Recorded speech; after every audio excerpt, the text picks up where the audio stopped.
Praise be Jesus Christ, now and forever.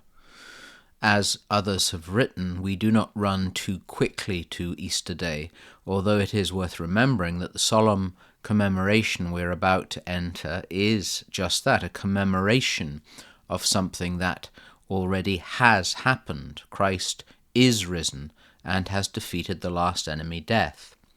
However, the point of these 3 sacred days, the Triduum, is to enter annually into the mystery of the faith, to recall the Paschal mystery, which is celebrated at every Mass, and to be ready to renew our baptismal promises on Easter Day. Our Lent, if it's gone well, is not so much about whether we can congratulate ourselves on our penances, which, if most of us are honest, are fairly paltry, but whether we have grown in faith. I think for our meditation during the Triduum, as we attend Holy Thursday, Good Friday, and finally on Easter Sunday celebrate with joy, that central question of our faith should be paramount.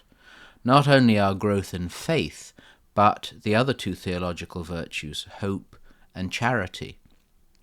I have, speaking only for myself, been convicted this Lent in a particular way of the need for silence, not just the kind of interior silence without which genuine prayer cannot be fruitful, but exterior silence. That silence is not just the absence of noise, but the absence of anger, hostility, and the emptiness of much of the world of the voices we think are so important. Many people have wisely spent Lent away from social media, and I'm sure they are the better for it. But there is still that infection, and I believe it is an infection, of the swirling views about so many subjects which deeply damage our growth in the theological virtues. Look at the raging wars between Catholic so-called influencers, conservative pundits, and others about issues which many of us do not have enough information about, and often those who influence have even less knowledge. Critically, has this engaging with all this helped us grow in faith, hope, and charity? Are we becoming holier as we are caught up in this world? Is this engagement working out our salvation in fear and trembling, as St. Paul urges us to do? That's a question some of us, myself included, might not want to entertain. But once again, speaking personally, the answer is no. This isn't about quietism or a withdrawal from reality, but is a response to a clever tool of the evil one. Remember, the very meaning of Satan is divider. He's also, we know, the father of lies, identified by the Lord himself as one in whom there is no truth.